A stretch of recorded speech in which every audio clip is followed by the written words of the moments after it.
পায়রা বন্দরে জমি অধিগ্রহণের পুরো ক্ষতিপূরণ পায়নি ভুক্তভোগীরা। বন্দর চালুর পর পর্যায়ক্রমে চাকরি দেওয়ার আশ্বাস কর্তৃপক্ষের।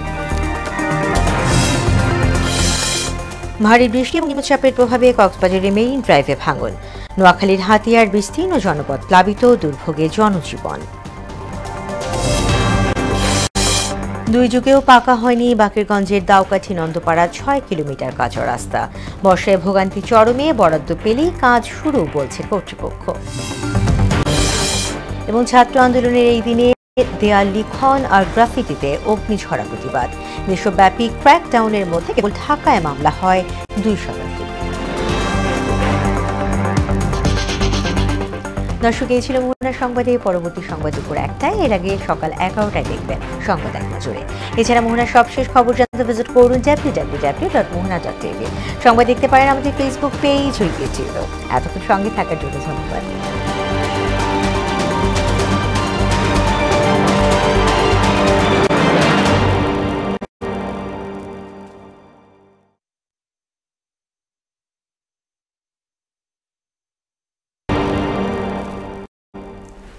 আসসালামু আলাইকুম। মোহনা সংবাদে সবাইকে স্বাগত। শুনছিলেন শিরোনাম, পুরো সংবাদে আছি আমি তাসমিয়া সেরিন।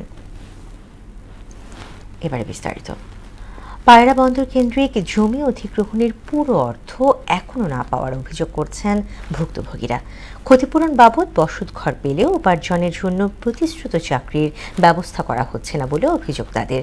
যদিও বন্দরের নির্বাহী প্রকৌশলী মুস্তফা আশিক জানান, ইতোমধ্যেই আর্থিক ক্ষতিপূরণের টাকা পরিশোধ করা গেছে, তবে চাকরির জন্য আরও অপেক্ষা করতে হবে। সুরাইয়া মনির রিপোর্ট। পায়রা বন্দরে নিজস্ব টার্মিনালের কার্যক্রম শুরু হলেও এখনো অনেকেই জমি অধিগ্রহণের পুরো টাকা পাননি। ভুক্তভোগীরা বলেন, বসতভিটা ও গাছে ক্ষতিপূরণ পেলেও জমির মূল্য এখনো পরিশোধ করা হয়নি। অধিগ্রহণ করা অব্যবহৃত জমি চাষাবাদের জন্য লিজ দেয়া সহ পুনর্বাসনের দাবি জানান তারা। এই যে পাইনি আর কি, এই যে স্বার্থভোগ করতেইনি আমরা। জায়গা জমি নিয়ে গেছে আমাকে, কিন্তু কোনো চাকরি পাইনি। এখন মনে করেন আমার জায়গা জমিও নাই, এখন তাও পালতে পারি না। এখন মনে করেন কোনো আয় ব্যয় হইতে আছে না। বন্দরের নির্বাহী প্রকৌশলী মুস্তফা আশিক বলেন, ক্ষতিগ্রস্তদের মাঝে বসতভিটা বরাদ্দ সহ আর্থিক ক্ষতিপূরণ দেওয়া শেষ হয়েছে। নিয়ম অনুযায়ী যেই ধরনের ক্ষতিপূরণ দেওয়ার কথা, জমির দাম বর্তমানে 3 গুণ পায়, একই সাথে স্থাপনার দামও পায়। এরপরে এখানে এডিশনাল কিছু সার্ভিস দেওয়া হয়েছে। যাদের স্থাপনা ছিল, বাড়িঘর ছিল, তারা তো জমি এবং স্থাপনার ক্ষতিপূরণ পেয়েছে, একই সাথে তাদেরকে পুনর্বাসন দেওয়া হয়েছে। আমাদের এখানে ইতিমধ্যে আমরা প্রায় 3000 বাড়িঘর নির্মাণ করে ফেলেছি এবং আর অল্প কিছু বাড়িঘরের কাজ আমাদের চলমান আছে। বন্দর চালু হলে ক্ষতিগ্রস্তদের ক্রমান্বয়ে চাকরির ব্যবস্থা করা হবে বলেও জানান তিনি। এক্সটেন্সিভ লেভেলে একটা ট্রেনিং প্রোগ্রামও করানো হয়েছে। সুরাইয়া মনি, মোহনা সংবাদ। এটা হচ্ছে রাজধানীর উত্তরায় মাইলস্টোন স্কুল অ্যান্ড কলেজের যুদ্ধ বিমান বিধ্বস্তের ঘটনায় সাহিল ফরাবি আয়ান নামের আরও এক শিক্ষার্থীর মৃত্যু হয়েছে। রাত 1:45 জাতীয় বার্ন ও প্লাস্টিক সার্জারি ইনস্টিটিউটের চিকিৎসাধীন অবস্থায় তার মৃত্যু হয়। মাইলস্টোন স্কুলে ইংরেজি ভার্সনের 7ম শ্রেণীতে ছাত্র ছিল আয়ান। বিষয়টি নিশ্চিত করেছে বার্ন ইনস্টিটিউট কর্তৃপক্ষ। আয়ানের শরীরে 40% দগ্ধ ছিল। মাইলস্টোন ট্র্যাজেডিতে কেবল জাতীয় বার্ন ইনস্টিটিউটে মৃত্যু হল 18 জনের। সাহিল ফরাবি আয়ান নামের আরও এক শিক্ষার্থীর মৃত্যু হয়েছে। রাত 1:45 জাতীয় বার্ন ও প্লাস্টিক সার্জারি ইনস্টিটিউটের চিকিৎসাধীন অবস্থায় তার মৃত্যু হয়। মাইলস্টোন স্কুলে ইংরেজি ভার্সনের 7ম শ্রেণীতে ছাত্র ছিল আয়ান। বিষয়টি নিশ্চিত করেছে বার্ন ইনস্টিটিউট কর্তৃপক্ষ। আয়ানের শরীরে 40% দগ্ধ ছিল। মাইলস্টোন ট্র্যাজেডিতে কেবল জাতীয় বার্ন ইনস্টিটিউটে মৃত্যু হল 18 জনের।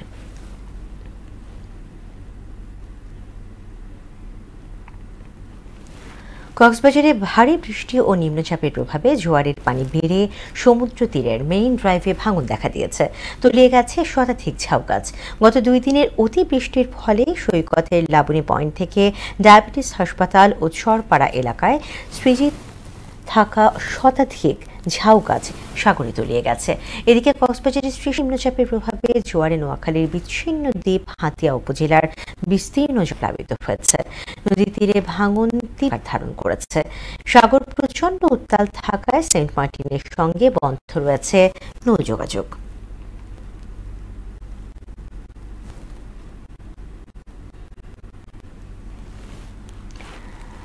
যুক্তরাষ্ট্রের বাজারে বাংলাদেশি পণ্যের ওপর আরোপিত শুল্ক কমাতে আলোচনার জন্য আজ ফের যুক্তরাষ্ট্রে যাচ্ছেন বাণিজ্য উপদেষ্টার নেতৃত্বে 4 সদস্যের প্রতিনিধি দল।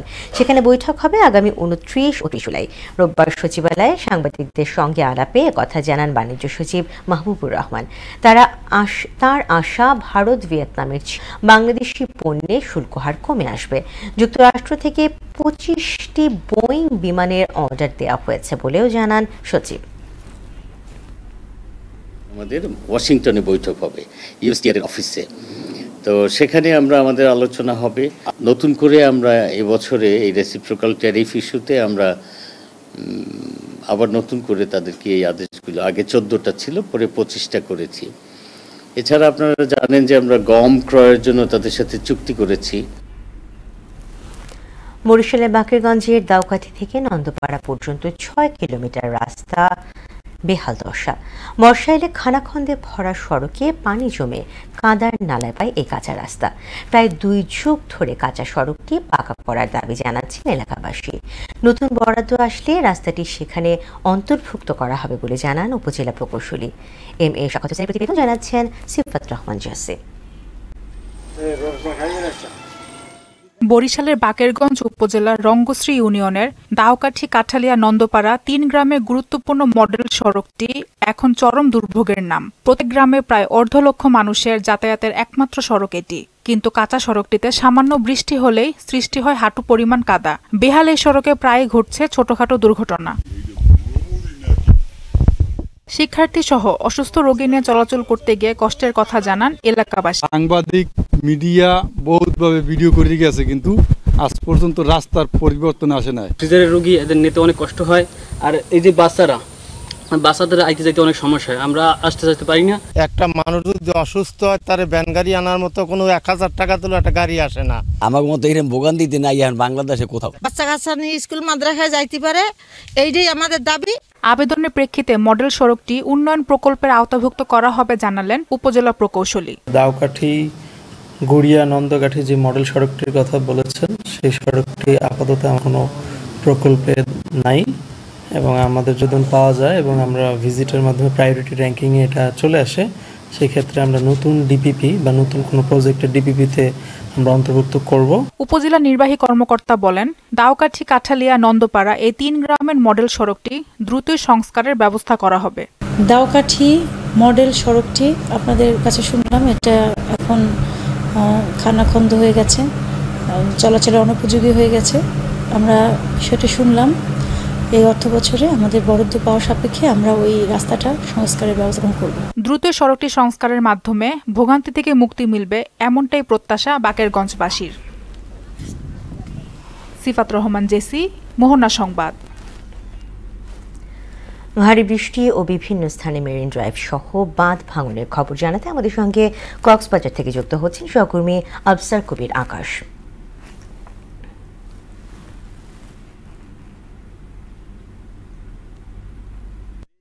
কয়েকদিন ধরে গুড়ি গুড়ি এবং থেমে থেমে বৃষ্টি হচ্ছে। আপনাকে জানিয়ে রাখি, গত কয়েকদিন ধরে অতিবৃষ্টির পরে সমুদ্রের পানি অতিমাত্রায় বৃদ্ধি পাওয়ার ফলে কক্সবাজার মেরিন ড্রাইভে ভাঙন সৃষ্টি হয়েছে। সাবরাং 0 পয়েন্ট এলাকা থেকে প্রায় 1 কিলোমিটার মধ্যে 6টি স্থানে ভাঙন দেখা দেওয়ায় সেনাবাহিনীর পক্ষ থেকে এখন এটা স্বাভাবিকভাবে এই সংস্কারের কাজ চালাচ্ছে। তবে স্থানীয়দের দাবি, এটা সংস্কার করলে হবে না, এটা হচ্ছে মূলত এই স্থায়ী বাঁধ নির্মাণের জন্য তাদের দাবি।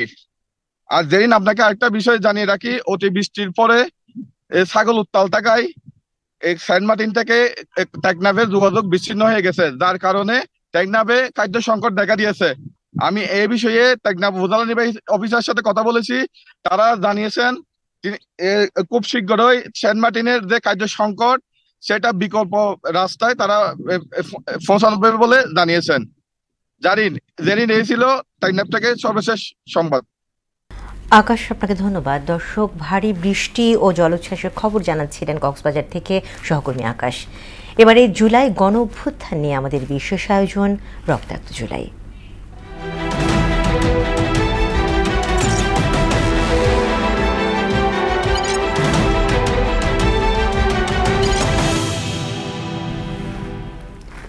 জুলাই আন্দোলনের এই দিনে সারা দেশে গ্রাফিতি ও দেয়াল লিখন এবং অনলাইন অফলাইনে গণসংযোগ কর্মসূচি পালিত হয়। তবে রাজধানীতে দেয়াল লিখনের সময় পুলিশি বাধার মুখে পড়তে হয় শিক্ষার্থীদের। দেশব্যাপী ক্র্যাকডাউনের মধ্যে কেবল ঢাকা শহরেই 2 শতাধিক মামলায় অভিযুক্ত করা হয় 2.25 লাখেরও বেশি মানুষকে। এদিন সরকারের পক্ষ থেকে প্রথমবারের মতো মৃতের সংখ্যা 147 বলে জানানো হয়। সুরাইয়া মুনির আরেকটি রিপোর্ট। কোটা সংস্কারে শিক্ষার্থীদের সমন্বয়ে গঠিত কমিশনের সুপারিশের ভিত্তিতে গত বছরের 27 জুলাই সংসদে আইন পাস সহ 3 দাবিতে 24 ঘন্টার আলটিমেটাম দেন সমন্বয়করা। ঘোষণা করা হয় দেয়াল লিখন ও গ্রাফিতি অঙ্কন কর্মসূচি। ঘোষিত কর্মসূচি অনুযায়ী 2024 সালের 28 জুলাই রোববার সারা দেশে গ্রাফিতি ও দেয়াল লিখন এবং অনলাইন অফলাইনে গণসংযোগ কর্মসূচি পালন করে বৈষম্যবিরোধী ছাত্র আন্দোলন। তবে পলাশীতে বাংলাদেশ প্রকৌশল বিশ্ববিদ্যালয়ের দেয়াল লিখন ও গ্রাফিতি কর্মসূচি পুলিশের বাধায় আর শেষ করা সম্ভব হয়ে ওঠে না। গোয়েন্দা পুলিশের হেফাজতে থাকা অবস্থায় রোববার রাতে কর্মসূচি প্রত্যাহারের একটি ভিডিও বার্তা দেন বৈষম্যবিরোধী ছাত্র আন্দোলনের অন্যতম সমন্বয়ক নাহিদ ইসলাম। তবে অন্য 2 সমন্বয়ক অভিযোগ করেন জিম্মি করে নির্যাতনের মুখে এই বক্তব্য আদায় করা হয়েছে। পরে বৈষম্যবিরোধী ছাত্র আন্দোলনের সমন্বয়ক আব্দুল কাদেরের গণমাধ্যমে পাঠানো বার্তায় সারা দেশে বিক্ষোভ কর্মসূচি ও প্রতিবাদ সমাবেশ ঘোষণা করা হয়। এদিন ভোরে কোটা সংস্কার আন্দোলনের অন্যতম সমন্বয়ক নুসরাত তাবাসসুমকে হেফাজতে নেয় ডিবি। অন্যদিকে হেফাজতে থাকা সমন্বয়কদের কয়েকজনের পরিবার মহানগর গোয়েন্দা পুলিশের কার্যালয়ে গেলেও তাদের পরিবারের সাথে দেখা করতে দেয়া হয়নি। দেশব্যাপী ক্র্যাকডাউনের মধ্যে শুধু ঢাকা শহরে 2 শতাধিক মামলায় অভিযুক্ত করা হয় প্রায় 2.25 লাখের বেশি মানুষকে। সব মিলিয়ে 28 জুলাই পর্যন্ত রাজধানী ঢাকা সহ সারা দেশে গ্রেফতার করা হয় 10,028 জনকে। এছাড়া আন্দোলন ঘিরে সংঘর্ষে 27 জুলাই পর্যন্ত 147 জনের মৃত্যু হয়েছে বলে প্রথমবারের মতো সরকারের পক্ষ থেকে জানানো হয়। সুরাইয়া মুন্নি, মোহনা সংবাদ, ঢাকা। রাঙামাটির কাপ্তাই হ্রদে মাছের উৎপাদন বাড়াতে মৎস্য উন্নয়ন কর্পোরেশন বিএফডিসির মরিশাচার হ্যাচারিতে শুরু হয়েছে রেণু উৎপাদন। হ্রদে ছাড়ার পর এই মাছ বড় হয়ে দেশের আমিষের চাহিদা পূরণে গুরুত্বপূর্ণ ভূমিকা পালন করবে। তাই হ্যাচারিতে রেণু উৎপাদন বাড়াতে কাজ করছে বিএফডিসি। মহুয়া জান্নাত মনির প্রতিবেদন, জানাচ্ছেন সিফাত আহমদ জাসে। রাঙামাটির মরিশাচর হ্যাচারিতে মাছের রেণু উৎপাদন করা হচ্ছে। প্রায় 100 কেজি উৎপাদন ক্ষমতা সম্পন্ন হ্যাচারিগুলোতে 2017 সাল থেকে পোনা উৎপাদন করা হচ্ছে। উৎপাদিত রেণু ইনব্রিডিং মুক্ত, দ্রুত বর্ধনশীল ও রোগ প্রতিরোধক্ষম হওয়ায় 11টি নার্সারি পুকুর, 9টি ডেবা নার্সারি পুকুর ও একটি ক্রিক নার্সারি পুকুরে প্রতিপালন করা হয়।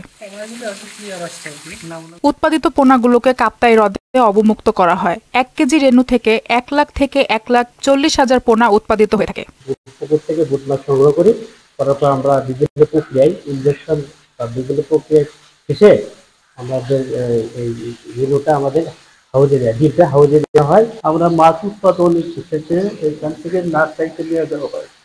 নার্সারিতে করার পরে 1 বছর রাখার পরে মাছটা যখন সাইজে এসে যায় তখন আমরা লেখা আপেল লিখি অমুক্ত করি। বিএফডিসি কর্মকর্তা জানান, হালদা নদী ও কাপ্তাই হ্রদে রুই, কাতল ও মৃগেলের ব্রুড মাছ রয়েছে। মাছগুলোকে প্রজাতি ও লিঙ্গ ভেদে বিভিন্ন রেস্ট হাউসে 6 থেকে 8 ঘন্টা রেস্ট দেওয়া হয়। হালদা নদী এবং কাপ্তাই হ্রদের মাছ আছে, আমরা এই মাছগুলোকে হ্যাচারিতে এনে আমরা পরিচিত প্রজনন প্রক্রিয়ায় আমাদের হেটিং এর কাজগুলো সম্পন্ন করে থাকি। এখানে 100 কেজি আমরা করতে পারি না, আমাদের পুকুর স্বল্পতার কারণে। আমরা ওটাও কভার করতে পারবো। রাঙামাটি বিএফডিসি ম্যানেজার বলছেন, হ্যাচারিতে উৎপাদিত রেণুর পরিমাণ বাড়াতে নতুন পুকুর ব্যবস্থার উপর জোর দেওয়া হচ্ছে। বর্তমানে 60 মেট্রিক টন পোনা উৎপাদিত হলেও ভবিষ্যতে 100 মেট্রিক টন পোনা উৎপাদন ও অবমুক্তির লক্ষ্য নিয়ে কাজ চলছে। আমাদের লক্ষ্যমাত্রা 100 মেট্রিক টনের এটা করার জন্য আমরা এলাকা বিভিন্ন ধরনের পুকুর, এটা জেলা প্রশাসন বা অন্যান্য বিভিন্ন ব্যক্তিগত পর্যায়েও আমরা বিভিন্ন পুকুরের চেষ্টা চালিয়ে যাচ্ছি, যাতে করে আমরা এই পুকুর পেলে এবং আমরা এই আমাদের উৎপাদন যে লক্ষ্যমাত্রা সেই লক্ষ্যমাত্রা আমরা রিচ করতে পারবো। কাপ্তাই হ্রদে মাছের উৎপাদন বৃদ্ধি সহ মাছের অভ্যন্তরীণ চাহিদা মেটাতে বড় ভূমিকা পালন করছে রাঙামাটি বিএফডিসির মারিশা চর হ্যাচারি। সিফাত রহমান জেসি, মোহনা সংবাদ। এবারে সারা দেশে অনুষ্ঠিত সভা সমাবেশ নিয়ে প্রতিনিধিদের তথ্যচিত্রে ডেস্ক রিপোর্ট। কবি পপি পৌর্মিকের প্রথম কাব্যগ্রন্থ দর্পণের দেখার আলো আকতি প্রকাশনার বইয়ের মোড়ক উন্মোচন উপলক্ষে সুনামগঞ্জে আলোচনা সভা অনুষ্ঠিত হয়েছে। নাটোরের গুরুদাসপুর উপজেলা সুনামধন্য ঝাউপাড়া দাখিল মাদ্রাসায় পকেট ম্যানেজিং কমিটি করার পায়তারা বন্ধের দাবিতে মানববন্ধন ও বিক্ষোভ মিছিল অনুষ্ঠিত হয়েছে। সিরাজগঞ্জের শাহজাদপুরে রবীন্দ্র বিশ্ববিদ্যালয়ের স্থায়ী ক্যাম্পাস নির্মাণে ডিপিপি দ্রুত অনুমোদন ও পরিবেশ উপদেষ্টা পদত্যাগের দাবিতে মানববন্ধন কর্মসূচি পালন করেছে শিক্ষার্থীরা। বগুড়ার সোনাতলা উপজেলা প্রশাসন, সমাজসেবা ও মহিলা বিষয়ক দপ্তরের আয়োজনে জুলাই পুনর্জাগরণের সমাজ গঠনের শপথ পাঠ, সামাজিক নিরাপত্তা, নারী ও শিশু রক্ষা বিষয়ক আলোচনা সভা অনুষ্ঠিত হয়েছে। ফরিদপুর মহানগর ছাত্রদলের ক্রীড়া সম্পাদক আহমেদ জুবাই নিলয়ের উপর হামলার ঘটনায় জড়িতদের গ্রেফতারের দাবিতে সংবাদ সম্মেলন অনুষ্ঠিত হয়েছে। অবৈধ কাঠের ট্রলিং ট্রলার ও অবৈধ জাল বন্ধের দাবিতে পটুয়াখালী কুয়াকাটায় বিক্ষোভ মিছিল এবং মানববন্ধন অনুষ্ঠিত হয়েছে। মুন্সিগঞ্জের টঙ্গিবাড়ি উপজেলা বিএনপি ও অন্যান্য অঙ্গ সংগঠনের আয়োজনে রাষ্ট্র কাঠামো মেরামতের 31 দফা ও দলীয় সাংগঠনিক বিষয়ে আলোচনা সভা অনুষ্ঠিত হয়েছে। নারায়ণগঞ্জের জেলা প্রশাসক মোহাম্মদ জাহিদুল ইসলাম মিত্রার নেতৃত্বে যানজট নিরসন, জলাবদ্ধতা দূরকরণ, শিক্ষা, স্বাস্থ্য ও বিভিন্ন প্রতিষ্ঠানের উন্নয়নের বিষয়ে চেম্বার অব কমার্স অ্যান্ড ইন্ডাস্ট্রিজের নেতৃবৃন্দের সাথে মতবিনিময় সভা অনুষ্ঠিত হয়েছে। জয়পুরহাটের 5 বিপি সালাইপুর বাজার রাস্তার পাশে ইউক্লিপটাস গাছ এবং বৈদ্যুতিক খুঁটি অপসারণের দাবিতে মানববন্ধন করেছে এলাকাবাসী। তাহসিন তারিন, মোহনা সংবাদ। এবারে দেশের বাইরে খবর। গাজা উপত্যকায় আলমাওয়াসি, দেইর আলবালা এবং গাজা সিটিতে দৈনিক 10 ঘন্টার জন্য সামরিক তৎপরতা বন্ধ রাখার সিদ্ধান্ত হলেও এসব এলাকায় হামলা অব্যাহত রেখেছে ইসরায়েল। গাজা জুড়ে গত 24 ঘন্টায় নিহত হয়েছে আরও 63 ফিলিস্তিনি। এদের মধ্যে 34 জনকে ত্রাণ সহায়তা নেওয়ার সময় গুলি করে হত্যা করা হয়। আল জাজিরা তথ্য মতে ইসরায়েলি সেনারা গাজা সিটিতে ব্যাপক বিমান হামলা চালিয়েছে। এদিকে গাজায় অপুষ্টির মাত্রা আশঙ্কাজনক হারে বৃদ্ধি পেয়েছে বলে জানিয়েছে বিশ্ব স্বাস্থ্য সংস্থা। খেলার খবর। অনূর্ধ্ব-19 ত্রিদেশীয় ওয়ানডে সিরিজে নিজেদের দ্বিতীয় ম্যাচে আজ স্বাগতিক জিম্বাবুয়ের বিপক্ষে মাঠে নামছে বাংলাদেশ। হারারেতে বাংলাদেশ সময় দুপুর 1:15টায় শুরু হবে খেলা। জয় দিয়েই যাত্রাটা শুরু হয় বাংলাদেশ সুবাদের। নিজেদের প্রথম ম্যাচে দক্ষিণ আফ্রিকাকে 1 উইকেটে পরাস্ত করে আজিজুল হাকিম বাহিনী জয়ের ধারা অব্যাহত রাখতে চায় তারা। বিপরীতে জিম্বাবুয়েও এ নিয়ে হবে দ্বিতীয়বারের মাঠে নামা। প্রথমবার দক্ষিণ আফ্রিকার কাছে 278 রানের বিশাল ব্যবধানে হেরে যায় তারা।